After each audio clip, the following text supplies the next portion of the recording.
आज का जो हमारा वीडियो रहेगा वो सेट 10 पर रहेगा। इसमें 171 से 190 तक प्रश्न है। तो चलिए शुरू करते हैं। पहला क्वेश्चन 171वें नंबर का, शिक्षा का अधिकार अधिनियम RTA एक्ट 2009 के तहत प्राथमिक स्तर कक्षा 1 से 5वीं पर छात्र शिक्षक का अनुपात कितना है? पहला ऑप्शन 30:1, दूसरा 35:1, तीसरा 40:1 और चौथा 25:1। तो जो प्राथमिक स्तर पर रहेगा 30:1 और जो माध्यमिक यानी कि 6 से 8 तक रहेगा वो रहेगा 35:1।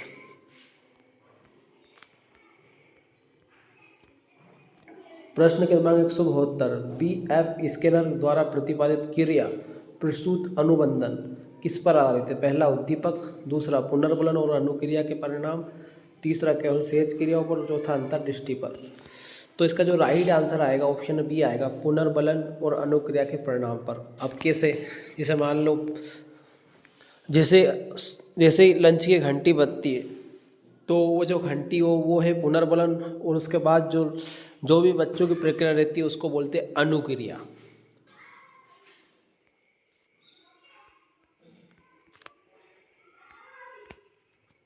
प्रश्न 173, स्कीमा शब्द को संज्ञानात्मक विकास में किसने लोकप्रिय बनाया? पहला लेव वायोस्की ने, दूसरा जीन पियाजे, तीसरा BF स्किनर और चौथा एरिक एरिक्सन।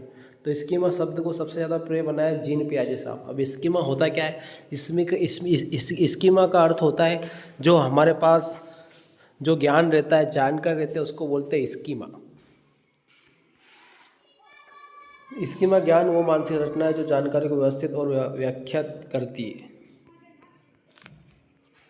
प्रश्न क्रमांक 174, समावेशी कक्षा में किस प्रकार के छात्र शामिल होते हैं? पहला ऑप्शन केवल समान छात्र, दूसरा केवल विशेष आवश्यकता वाले छात्र, तीसरा समान और विशेष आवश्यकता वाले छात्र में एक साथ, और चौथा केवल प्रतिभाशाली छात्र। तो समावेशी कक्षा में जो छात्र शामिल होते हैं वो समान और विशेष आवश्यकता वाले छात्र शामिल होते हैं। समावेशी यानी समान। प्रश्न क्रमांक 175, बुद्धि लब्धि यानी कि आईक्यू का सूत्र किसने दिया? पहला ऑप्शन अल्फ्रेड बी ने, दूसरा विलियम स्टर्न और लुइस टर्मन, तीसरा थर्नडाइक और चौथा स्पीयरमैन। तो बुद्धि लब्धि का आईक्यू का जो सूत्र दिया था वो दिया था विलियम स्टर्न और लुइस टर्मन ने। विलियम स्टर्न धारणा, लुइस टर्मन सूत्र, IQ बराबर MA/CA × 100। प्रश्न क्रमांक 176, सृजनात्मकता यानी कि क्रिएटिविटी का मुख्य लक्षण निम्नलिखित में से कौन सा है? पहला ऑप्शन अभिसारी चिंतन, दूसरा अपसारी चिंतन, तीसरा अति सक्रियता और चौथा कम समझदारी। तो इसका जो राइट आंसर आएगा ऑप्शन बी, अपसारी चिंतन। अब सृजनात्मकता होती क्या है? सृजनात्मकता का मतलब ये होता है कि किसी भी काम को हम एक या एक से अधिक तरीके से करते हैं या फिर नए नए तरीक़ों से करते हैं तो उसी को बोलते हैं सृजनात्मकता। अपसारी चिंतन, एक ही समस्या कहीं नहीं विभिन्न समाधान खोजना अपसारी चिंतन कहलाता है। प्रश्न क्रमांक 177, अहम केंद्रित वाक्य की अवधारणा पियाजे के अनुसार बाल विकास की किस अवस्था में? पहला संवेदीगामक अवस्था, दूसरा पूर्व सकारात्मक अवस्था, तीसरा मूर्त सकारात्मक, चौथा औपचारिक संक्रियात्मक अवस्था। तो इसका जो राइट आंसर आएगा ऑप्शन बी आएगा, पूर्व सकारात्मक अवस्था, और ये अवस्था रहती है 2 से लेकर 7 वर्ष। प्रश्न क्रमांक 178, मनुसामाजिक विकास का सिद्धांत किसने प्रतिपादित किया? पहला सिगमंड फ्राइड, दूसरा एरिक एरिक्सन और चौथा कार्ल जुंग और चौथा एल्बर्ट बंडूरा। तो मनुसामाजिक विकास का सिद्धांत दिया है एरिक एरिक्सन ने और इन्होंने 8 अवस्थाएं बताई है। अब आप इसको याद कैसे करें? देखो 8 को कैसे लिखते हैं? 8 से लिखते हैं। तो इसमें भी ई आ रहा और इसमें भी आ रहा, एरिक एरिक्सन दोनों में ई आ रहा, तो हम ऐसे इसको रिलेट करके याद कर सकते हैं। एरिक एरिक्सन इन्होंने जीवन काल में विकास की 8 अवस्थाएं बतलाई है। प्रश्न क्रमांक 179, डिसकैलकुलिया किस प्रकार के अधिगम आ सकता है? पहला ऑप्शन पढ़ने संबंधित विकार, दूसरा लिखने संबंधित विकार, तीसरा गणितीय व संख्यात्मक गणना संबंधित विकार और चौथा भाषा संबंधी संबंधित विकार। तो इसका जो राइट आंसर आएगा ऑप्शन सी रहेगा, गणित संख्यात्मक संबंधित विकार। यानी कि हमको गणित जो कैलकुलेशन रहता है, जोड़ना घटाना गुणा भाग आदि में दिक्कत का सामना करना पड़ता है, इसको बोलते हैं डिसकैलकुलिया। अब याद कैसे करें? आपको पता है जब भी हम कोई सी चीज़ जोड़ते घटाते तो किसका उपयोग करते, कैलकुलेटर का। तो कैलकुलेटर डिसकैलकुलेट ऐसे हम रिजल्ट याद कर सकते हैं। प्रश्न क्रमांक 180, एल्बर्ट बंडूरा के सामाजिक अधिगम सिद्धांत का मुख्य आधार क्या। पहला परीक्षण या अवलोकन द्वारा सीखना, दूसरा प्रयास इंट्यूटी, तीसरा शास्त्रीय अनुबंधन और चौथा केवल यांत्रिक अभ्यास। तो एल्बर्ट बंडूरा साहब द्वारा परीक्षण और अवलोकन के माध्यम से सिखाए गए, एल्बर्ट बंडूरा द्वारा। प्रश्न 181, राष्ट्रीय पाठ्यचर्या रूपरेखा 2005 का मुख्य सूत्र क्या। परीक्षा केंद्रित शिक्षा, दूसरा शिक्षा बिना बोझ के, तीसरा केवल पाठ्य पुस्तक ज्ञान और चौथा शिक्षा केंद्रित शिक्षा। तो इसका जो राइट आंसर आएगा शिक्षा बिना बोझ के, यानी कि लर्निंग विदाउट बर्डन, यानी कि सिखाना है लेकिन बिना किसी बोझ के बच्चों को फ्री माइंड से सिखाना है। ये एनसीएफ 2005 का मुख्य सूत्र है। प्रश्न क्रमांक 182, प्राथमिक स्तर पर बच्चों में नैतिक मूल्यों को विकसित करने का सर्वोत्तम तरीका क्या है। केवल नैतिकता के आधार पर भाषण देना, दूसरा शिक्षक और वयस्कों द्वारा स्वयं आदर्श व्यवहार विस्तृत करना, तीसरा नैतिक कहानी के आधार पर दंड देना, चौथा केवल परीक्षा। तो प्राथमिक स्तर पर यदि हम नैतिकता सिखानी है तो हमको शिक्षक और वयस्कों द्वारा स्वयं को आदर्श व्यवहार प्रस्तुत करना। कैसे, जैसे मान लो किसी बच्चे को, जैसे टीचर जिस प्रकार कपड़े पहनेगा, जिस प्रकार का व्यवहार करेगा, ऐसे बच्चा नैतिकता मूल्य को सीखेगा। यदि टीचर सभी को प्रणाम करता तो बच्चा भी करेगा, चरण स्पर्श करेगा, और वयस्क भी जो भी व्यवहार करेंगे वो उनके बच्चों में उसी को वो अपनाएंगे। प्रश्न 183, सूक्ष्म शिक्षण का मुख्य उद्देश्य क्या। पहला छात्रों को बड़ी कक्षा में पढ़ाना, दूसरा छात्र शिक्षकों में विशिष्ट कार्यक्रम कौशल विकसित करना, तीसरा केवल पाठ्यक्रम को जल्दी समाप्त करना और चौथा परीक्षा मूल्यांकन करना।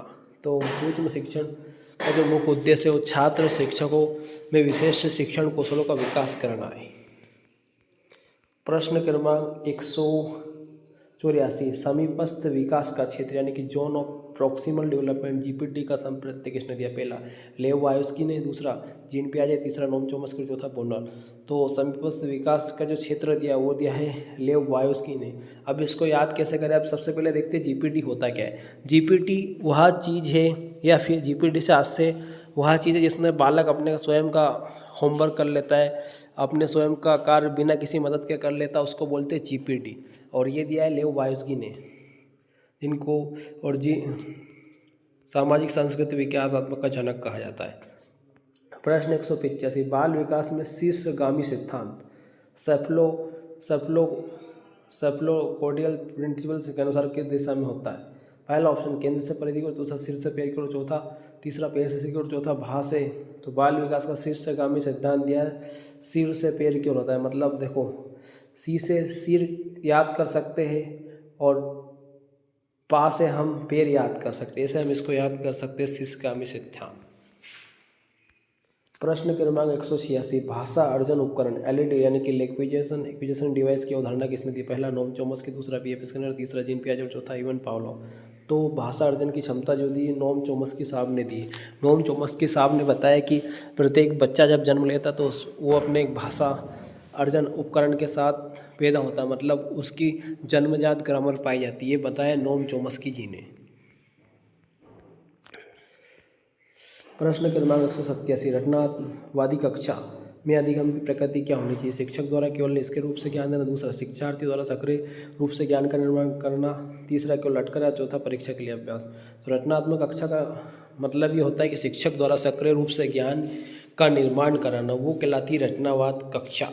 जैसे अंतरिक्ष की क्लास के बारे में पढ़ा रहे हो तो क्लास को इस टाइप से बच्चों को मोटिवेट करो कि वो उसको अंतरिक्ष क्लास फील करे, इसको बोलते हैं शिक्षक द्वारा सक्रिय ज्ञान का निर्माण। प्रश्न क्रमांक 188, बाल केंद्रीय शिक्षा में मूल्यांकन का प्राथमिक उद्देश्य क्या होना चाहिए। पहला बच्चों को पास या फेल वर्गित करना, दूसरा बच्चों की प्रगति अधिगम अंतराल और आवश्यकता को समझना, तीसरा बच्चों में प्रतिशत बढ़ा देना और चौथा केवल रिपोर्ट कार्ड ग्रेड देना। तो बाल केंद्रित में मूल्यांकन का प्राथमिक उद्देश्य होना चाहिए बच्चों की प्रगति अधिगम अंतराल और आवश्यकता को समझना, ये बाल केंद्रित शिक्षा मूल्यांकन का प्राथमिक उद्देश्य है।